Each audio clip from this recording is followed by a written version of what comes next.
Welcome to the KILI Storytelling Hour. Every Wednesday from 5 to 6 we're up here for this Storytelling Hour. My name is Brian Charging Cloud, and I want to welcome all you listeners out there. And this evening I'm here with my nephew, and we have one short story, and we always touch on our school, education, and we always talk about the Lakota language. And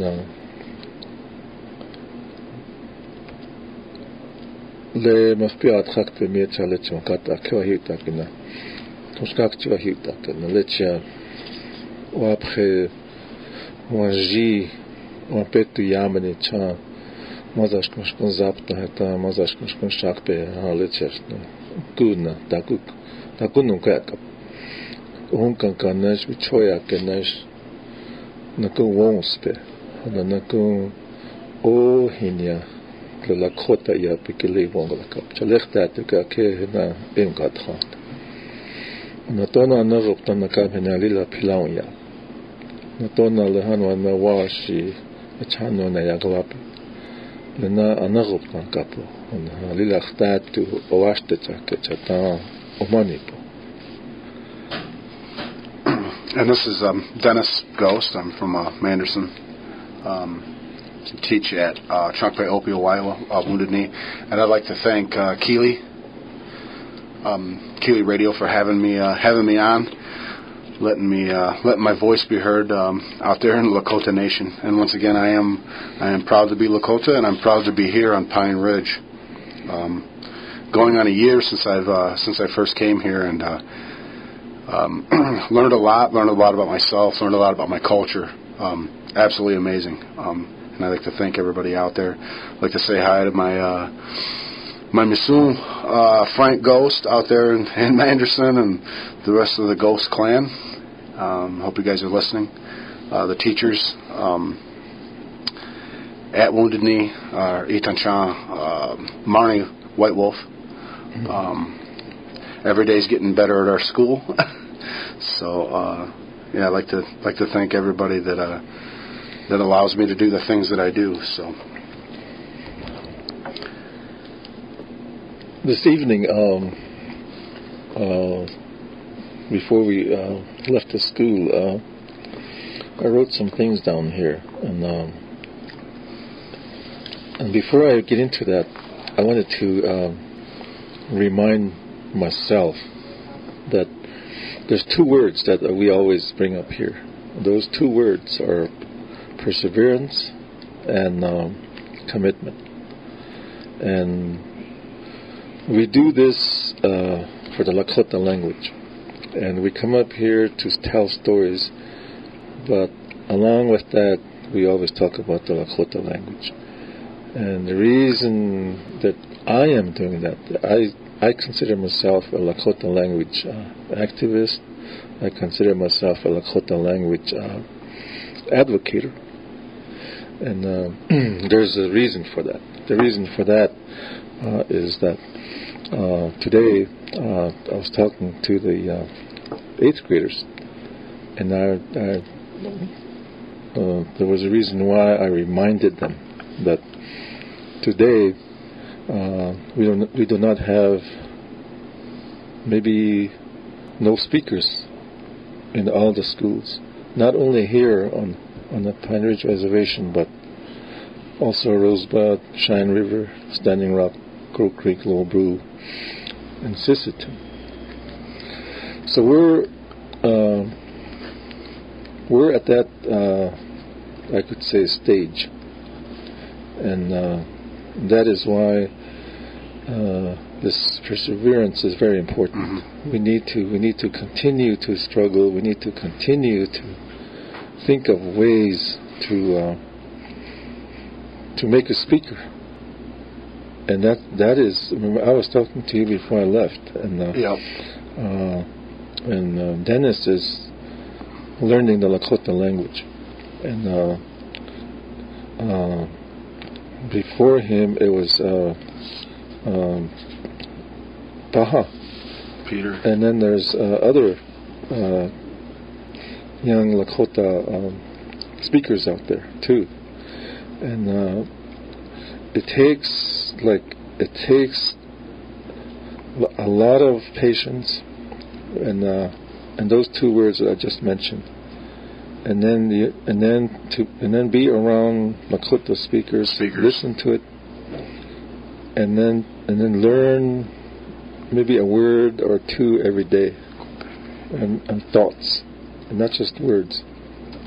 So that is why, for myself, I always remind myself when I come up here. That is one reason I come up here, and also to keep these stories alive.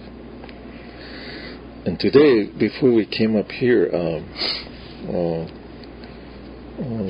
I think when we work at schools, we always run into that word respect, and because of that, I was sitting there and I said, "What is respect?" And I was talking to some 8th graders, and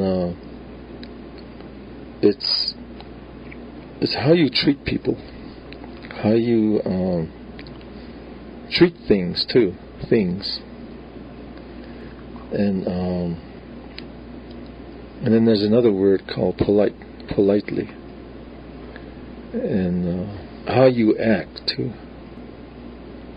and also you have, like, inside you have the character. Sometimes you show that character, and it could be disrespectful. Right. But if you really want to be a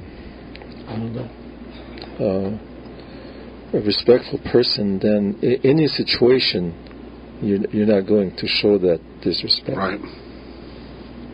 So that's and it is one of our Lakota values or virtues. Yeah.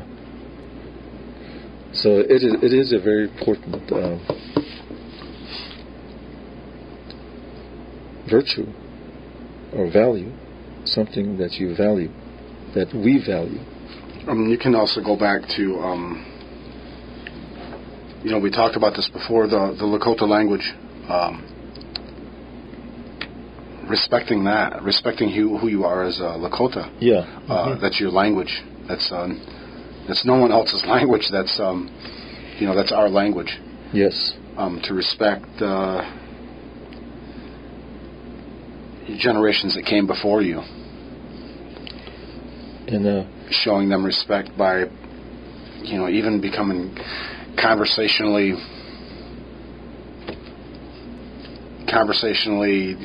okay with learning the language. You mentioned something too there. You were in Miniluza, Rapid City, right?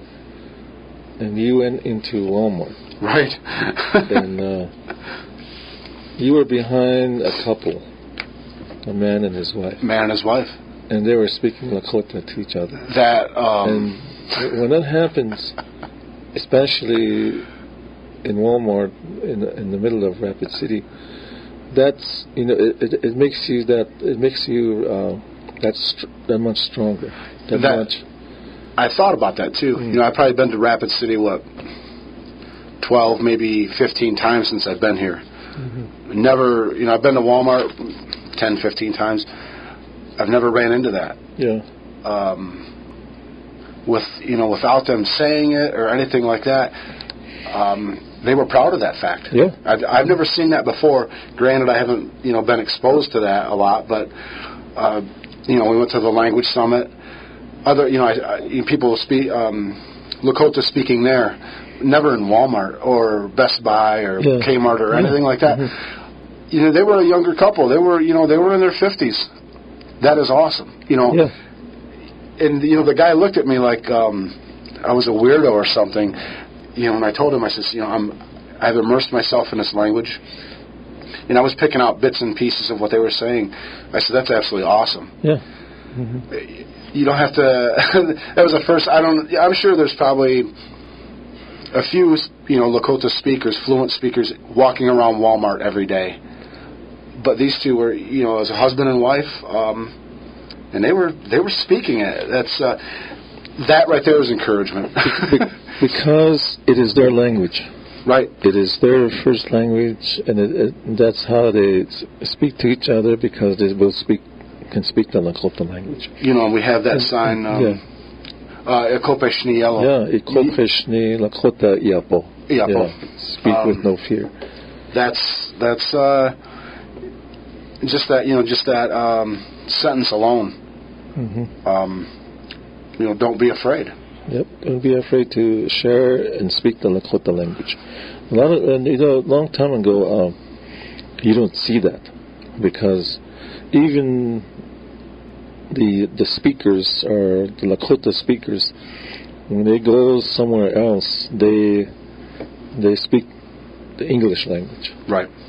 And even when they meet another Lakota person, they will first use the English language. And then the other person will use that English language, because he probably thinks that this person does not speak the Lakota language, so they end up speaking English.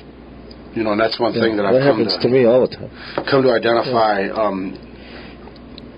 who speaks it, and who speaks Lakota, the Lakota language, and who doesn't. Mm-hmm. But that's the thing is, I'm not really, I'm not out there preaching, everybody should do it, but kind of, I sort of I am. Yeah.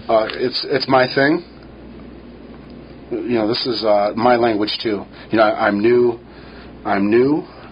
here, new compared to how long everybody else has been here, but it's my language too. I absolutely, there's something about it. And then we were talking today, and you were going to ask me a couple questions. I asked you, okay, how far, I don't know how long, you've been here for a while now. Yep.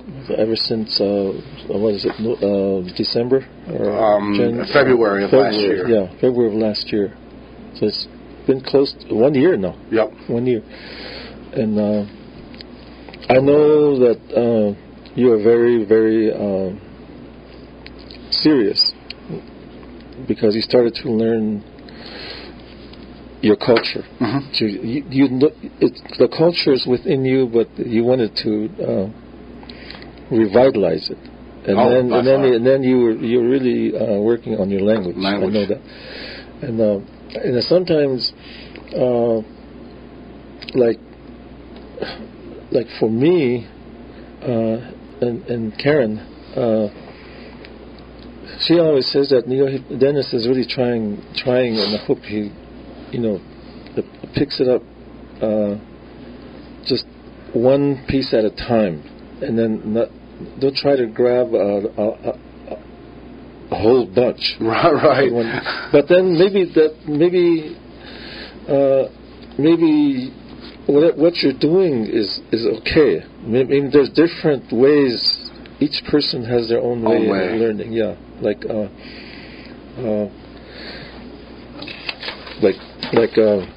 remember we said, okay,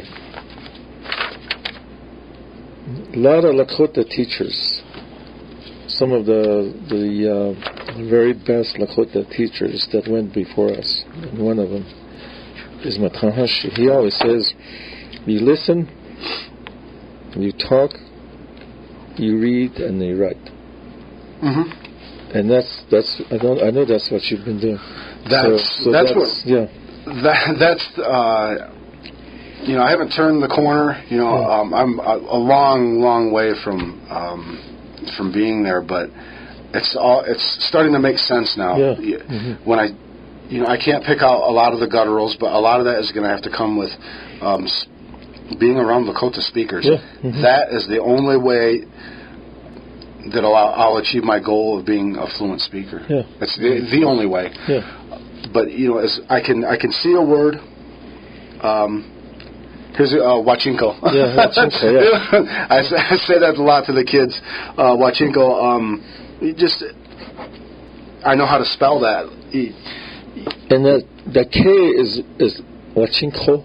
Ko. So it can become, that's the guttural right there. Yep. So Ko. once you pick those up, then but when you first learning it, it's okay.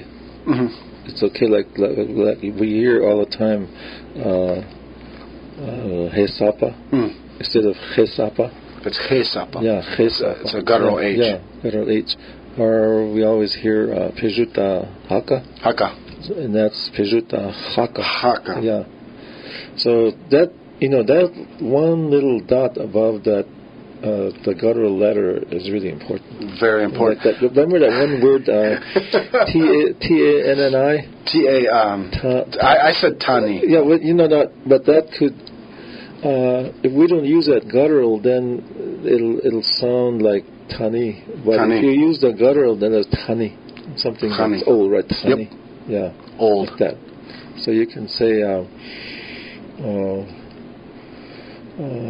what's that? Hecha. Hecha.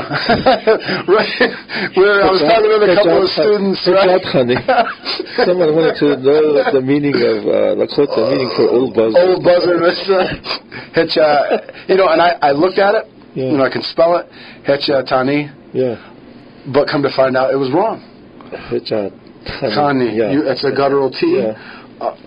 So then, right there, it makes like a person that knows the language. When you use that guttural, then he will understand it right away. Right away, Mm-hmm. And I'll never make that mistake again. With that, you didn't make the mistake. With that, but that's the thing, though, is that any type of conversation over a sentence, a simple sentence that I had with you after school, it turned into a half hour, and I picked up close to 6 words. Mm-hmm. Yeah. So, and then it's just a lot. Yeah. It's overwhelming. When you're trying to go to school and teach, and it is a lot. But that's the thing. You can go right back to perseverance and commitment.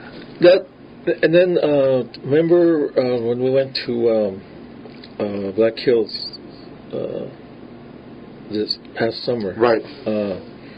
We have those we call them high frequency words. Yep. Okay, that's so those words like iotaka yo or anagov tampo or inila. Like every morning I say inila. Every morning I say anagov. We haven't learned yet, but we're going to... No, money. But anyway, the words that come up all the time, if you count them, I wonder how many common words that we use every day. Not much. Not a whole lot. No. But if you can expound, just even in the classroom, go beyond what you would use in the hallways. With some of your students. I'd like to say hi to Alan White Butterfly if he's out there listening. I had him today, and I told him, I says, when do you want to have lunch? Mm-hmm. Teha, now, and then you go beyond that. Yeah. Well, do you really want to eat lunch now, or do you want to eat lunch now? He says, well, what's the difference? Now, I could eat. But if you're really, really hungry, he looked at the thing and he says, ito. I want lunch now, So, teha, ito, he picked up on it, just like I picked up on it. Uh-huh. So here I am learning, and it is his 11th birthday today. Happy birthday, buddy. Yeah. Happy birthday, Alan. Here's an 11-year-old learning with myself. I'm in my mid-30s. Yeah. Everybody wins, and it's not about winning or losing, but you're gaining more of your language. So that's how you learn. That's how you learn. There's many ways. Whether it's like we learn like maybe one sentence a day, one thought. Like there's 3. I think there's 3 thoughts up there on the board, and you just leave it up there. Okay. Right. That's real simple. We'll see you later. The other one's Ampete Washte, it means good day. Or simple words like the other day you came in and you said "Lila usni alo." That means it's very cold. Very cold. Yeah. Not just cold, but very. Wana lila usni alo. Wana lila usni. Yeah. So that's, those are thoughts, and then pretty soon we're going to learn those words like what wana. You now know what wana means. Now you know what usni means. Yep. What that yellow stands for. Yep. That's the gender ending for the male speaker. Things like that, those things like that will just come in, and pretty soon you'll put them together and sit down, and by this time, a couple of years, July, you'll be sitting up here talking. And that's the thing is you always set goals. Long-term goals, short-term goals, any type of goals. And that's, but it all comes down to like I think we always say too that who, like when we teach the language, then the students it's if they really want to learn, they will learn. But if they don't want to learn, then it's going to be really hard to teach them, or they're not going to really. They might remember some of it. Just some of it. That's it. Things to words they use on the street or whatever. Yep. And but today, and that's like in that word that we started off with, the respect. That's respecting our culture. That's respecting who we are, and we always say where we come from. Yep. As Lakota people. So we always have to remember that we're Lakota people, and that we need to respect our language, which is our culture, our ways, Lakota ways. So that's that. Learning the Lakota language also brings in that Lakota virtue. Yeah. Okay, now it comes down to we're talking about the language and our children. Now the school. You and I both work at the Wounded Knee School. There's a lot of other schools too. There's 13 schools here on this reservation, and they're all learning the Lakota language. Right. And some schools, maybe you hear what they're doing. Some schools they're doing it quiet, and some schools they want to get into like that word immersion. And I think like Manderson is one of them. I know Red Cloud School is doing a lot of things.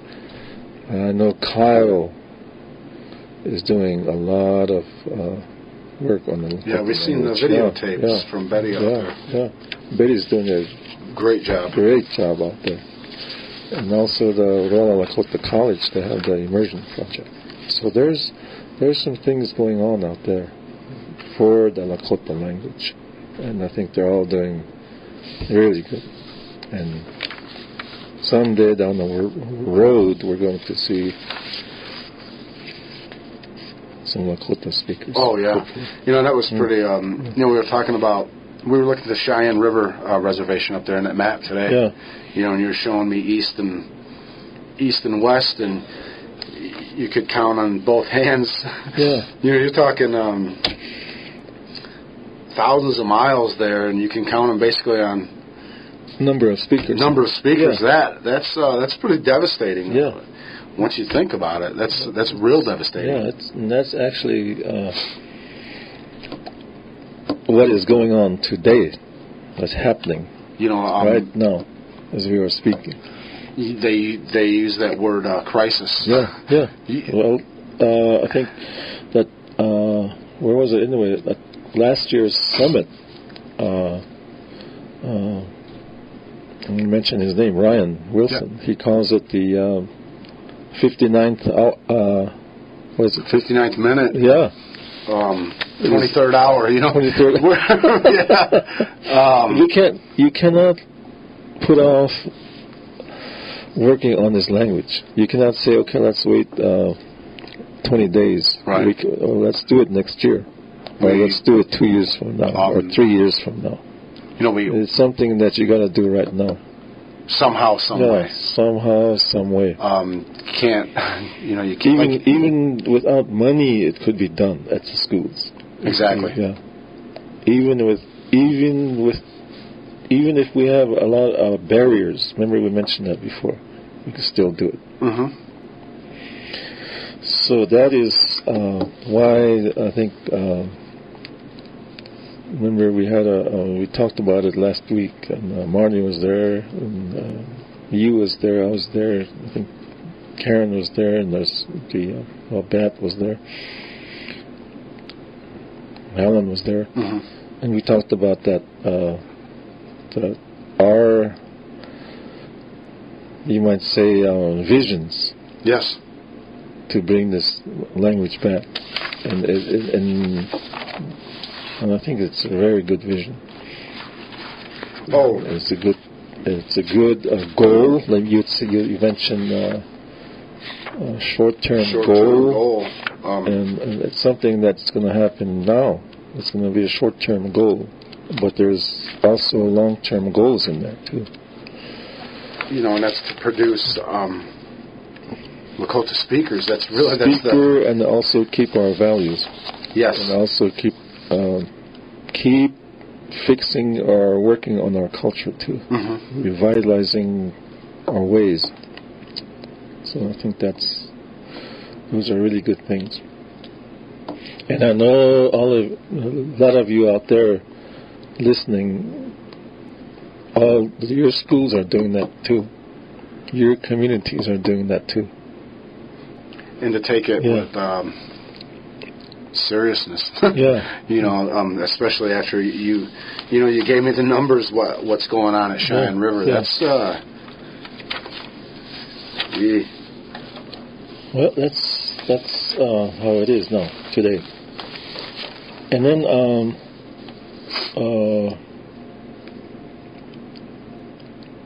let's see now. We have a little story here, but the other thing too is we have every Thursday evening we have a Lakota. We call it. It's not a meeting. We call it Lakota Omeniche. Omeniche means meeting. Right. So Omeniche. We do have a Lakota Omeniche 3:45 until. Sometimes we go till 5. 5. Yeah. And then at 5 o'clock they have a fatherhood meeting. And that I think they come from where? From Pine Ridge. Yeah. Well, I know the one guy's from yeah. They come from there. So. And then, if you're listening and if you're very interested, or if you have nothing to do, like on a Thursday, that's tomorrow. That's tomorrow. Yeah. But, right after school, about 3:45, we usually sit down and we talk about the language, culture, what we can do, what can be done. Can it be done with just the teachers? Can it be done with just one person? Or can it be done with you parents out there? Or can it be done with you community members out there? Because you said that last week, with the immersion and the survival. Yeah. We'll be here as Lakota, but it's up to us whether this language is going to be here or not. Yeah. Yep. Survival being the survival of the Lakota language. Except not in a recording that this is being recorded right now. Generations from now will be able to understand exactly what you're saying. Other Lakotas, other Lakota people are saying that, and they're fluent in it. That's generations from now. That's the goal, overall goal, long-term goal. Yeah. Yep, that is the long-term goal, and we used to say, you still hear it, preserving. Then someone came along and said, when you preserve something, you're putting it into archives. And we're not going to put this language in. No. That's so that's why we use revitalize. Right, you can preserve jelly and stuff like that, but yeah. Well, tonight we have a real short story, and since it's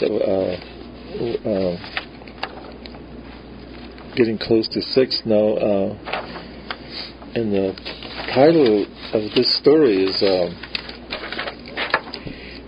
The Rabbit Dance. The Rabbit Dance. Now, some of you listeners out there are very good rabbit dancers, and I mentioned one name coming up here. I saw him at a powwow somewhere. Wachipi. I shouldn't say powwow. Wachipi. Yeah. Wachipi. And Delmer, if you're listening, I saw you dancing out there one time. He's a really good rabbit dancer. Oh, yeah. Mastinchila Wachipi. A long time ago, the Oyate hunt for their food. There are no grocery stores like we have nowadays. In the winter months, hunting for food is not an easy task because of the cold, snowy weather. It was one of those times when this story took place. The Oyate were running low on food supply, so one of the young warriors went out looking for the buffalo or any wild game. The wind and snow were blowing so hard that he became lost. As he was trying to find his way, every now and then he hears what sounds like a faint drum beat. He would walk so far and listen as the sounds were getting louder. As he crossed a small creek, he came upon a clearing, and to his surprise, there were a bunch of rabbits dancing, arm in arm, in twos. The drum beats he heard were the feet of the rabbits thumping on hard, frozen ground as they danced. The thought of killing wild game was gone. Instead, with curiosity, he watched the rabbits dancing, enjoying themselves. He didn't realize that it was getting late and the wind died down. The snow was not blowing anymore. He picked up his gear and started for home, as the moon is full and there was good visibility. His Oyate was waiting for him when he got home. They were glad to see him. Although he didn't find any wild game, he told what he saw. He told him how the rabbits dance and also the beat that they dance to. So the singers of the camp started to sing a song with a drum beat they learned. The little warrior grabbed a partner and started demonstrating the dance. 2 by 2, others joined in. The Oyate liked what they learned, and almost every evening they do the rabbit dance. Now, wherever a Wachipi is going on, you see people doing the Mastinchila Wachipi, or the rabbit dance. Okay, I'll tell this short story in the Lakota language. Yani ate atuktel umpi na voite ignipi. Yani chin tukteni le malahan le mas opi khanka yukhe na el voite yukhe henai hani wanicha. Na wani tu hanta le chalash le okonji hekta ke ha lila osnina iwobel to ki he chana cheche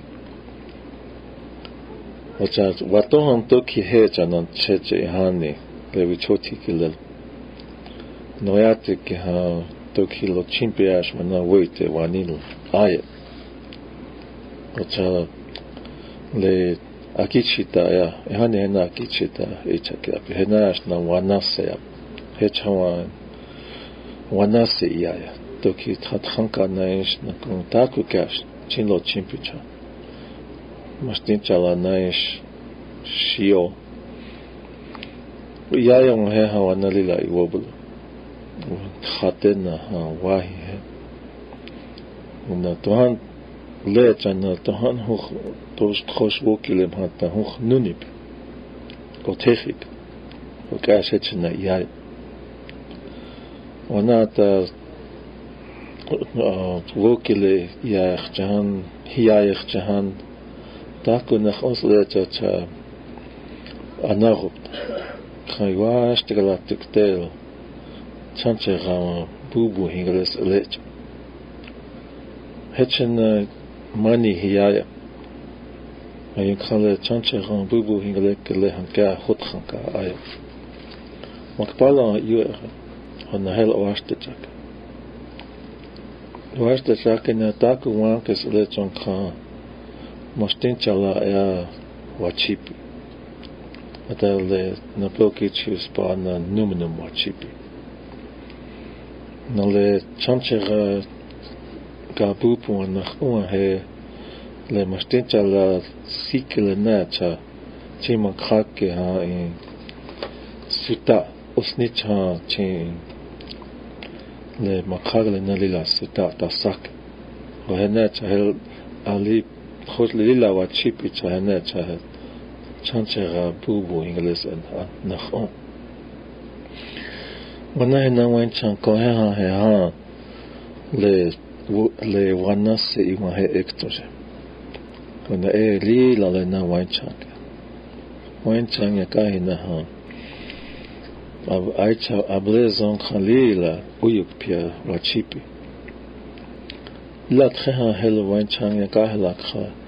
Watohan Wanach Taitu Ayat. اختارت چه اسنی اتخاطی که ها اتخاطیش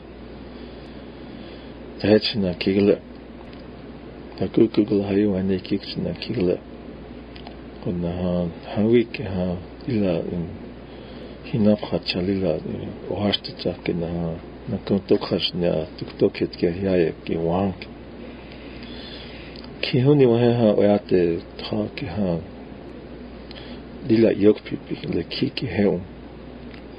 Takoni ak kishni ash lila yok pipi.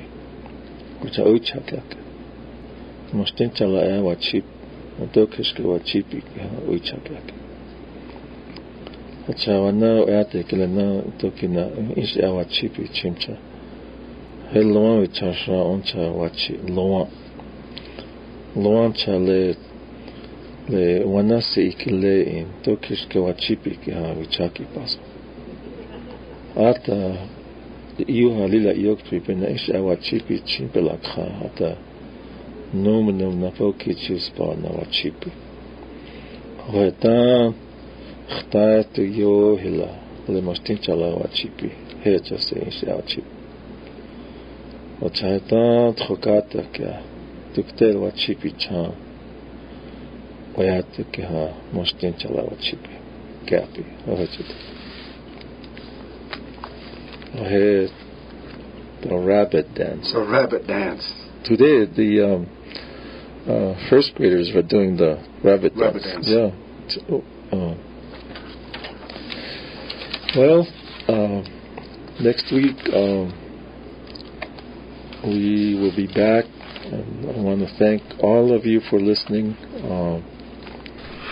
Tonight, I know I think Toshkar Hercules announced it already, but there is a Sweetheart Bingo at 6:30.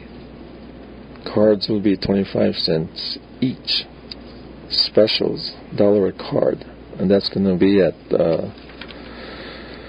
Uyukhpe, Ohio. Chankpe Ohio.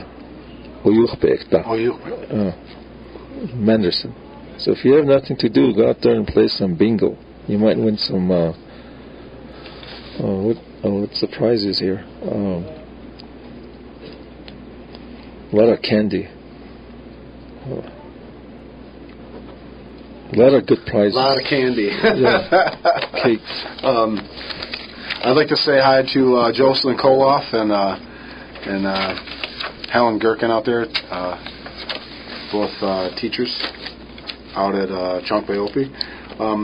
And I read that somebody left this thing on my on my whiteboard in my classroom.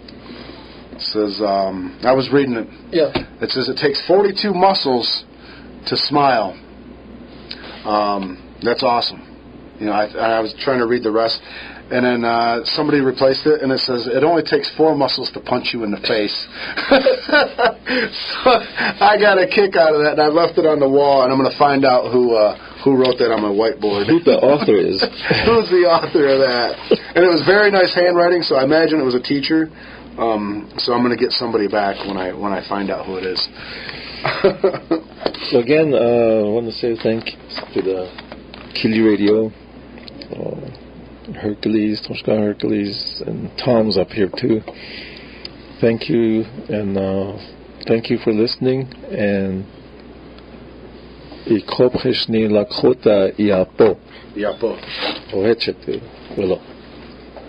Doksha.